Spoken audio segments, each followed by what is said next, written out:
Bonjour à tous, je suis ravie de vous retrouver pour ce nouveau numéro de Paris Récré. Alors comment occuper ses enfants tout au long de l'année, c'est la question de beaucoup de parents. J'espère pouvoir répondre à ce problème en vous proposant chaque semaine une nouvelle activité à faire avec vos loustics. Aujourd'hui pour Paris Récré, je me trouve dans le 12e arrondissement de Paris et comme c'est bientôt Noël, je vous propose une sortie haute en couleurs, alors surtout ouvrez bien vos yeux et vos oreilles. Allez, c'est parti! Alors je suis avec Jean-Paul Favon qui est le fondateur, on peut dire ça, des Pavillons de Bercy. En tout cas, vous avez pu créer différents univers tout autour de l'art forain. Ici, c'est une scène de 8000 m² qui a été aménagée, aussi bien les extérieurs que les intérieurs d'ailleurs. Des lustres en cristal sont accrochés aux arbres dans la rue.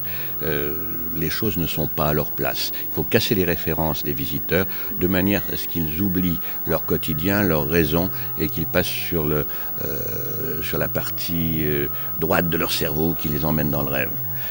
Et rêve éveillé, c'est très important. Pour que ces objets parlent, on les a restaurés. On leur redonne leur polychromie d'origine, on leur redonne la magie que des artisans ont su faire il y a 150 ans. L'un des mystères de la fête foraine se trouve là. Les gens qui sont toujours à la recherche de leur Madeleine de Proust, ils l'évoquent peut-être pas comme ça, mais ils cherchent ses souvenirs. Et ce sont les souvenirs de l'enfance. Lorsque un enfant de 2 ans est amené par ses parents pour la première fois sur un manège, il va monter dans une voiture comme maman. Il va payer avec son ticket, donc il va prendre une responsabilité. Et puis, le manège s'éloigne de ses parents. Lorsqu'il est à l'opposé, il pleure. Lorsqu'il revient, il est un peu rassuré, mais il n'a pas le temps, il repleure à nouveau. Et après 3 ou 4 tours, il ne pleure plus. Ce sont les premières libertés, c'est la première aventure. C'est l'initiation à la liberté d'un enfant tout petit. Et ça, notre mémoire le retient. Est-ce que vous pouvez nous parler aussi de vos dernières acquisitions ? Il y a eu dernièrement une vente aux enchères d'objets forains qui a consacré une certaine reconnaissance, parce que c'est un domaine qui a été quand même un petit peu ignoré. À cette occasion-là, il y avait des objets de carrousel salon. Les carrousels salon étaient des monuments nomades qui faisaient 35 à 40 mètres de façade, 10 à 15 mètres de haut. À l'intérieur, et alors garnis de sculptures en façade, des sculptures de 3, 4 mètres, 5 mètres. À l'intérieur, il y avait le manège, bien sûr, mais un bal, un bar, un orgue gigantesque, et il y avait des batailles de fleurs, des jeux. C'était une ambiance absolument extraordinaire dans une époque où il n'y avait pas encore d'électricité.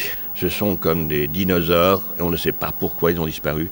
Là, j'ai acheté quelques objets, ce sont des ossements de dinosaures qui me permettent de parler de ce qu'a pu être l'envergure de cette fête foraine, qui a permis d'enseigner la consommation, qui a fait la vulgarisation de la science, de la technique, de la modernité. C'était en fait un phénomène équivalent à la télévision aujourd'hui, pour donner une idée de l'envergure. Et on l'a oublié. Est-ce que vous pouvez nous parler donc des différentes salles et des différents spectacles que vous allez proposer pendant cette période de Noël ? L'endroit est un musée-spectacle. Je vous disais tout à l'heure que les objets étaient des acteurs, que le public était acteur, que nous avons aussi des artistes, je appellerais ça des chefs d'orchestre, si vous voulez, c'est-à-dire ceux qui dirigent toute cette troupe gigantesque. Donc en fait, tous les gens pourront monter sur les manèges, pourront jouer aux jeux que vous avez dans chacune des salles. Ils pourront participer, déambuler et regarder. Regardez, ouvrez les yeux. Les objets vous parlent, mais ils vous interpellent aussi.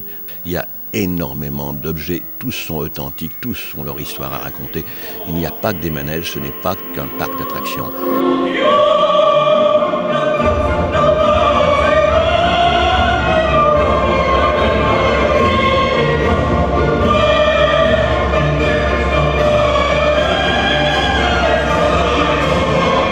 Voilà, Paris Récré, c'est terminé pour aujourd'hui. Je vous donne rendez-vous la semaine prochaine pour une nouvelle activité.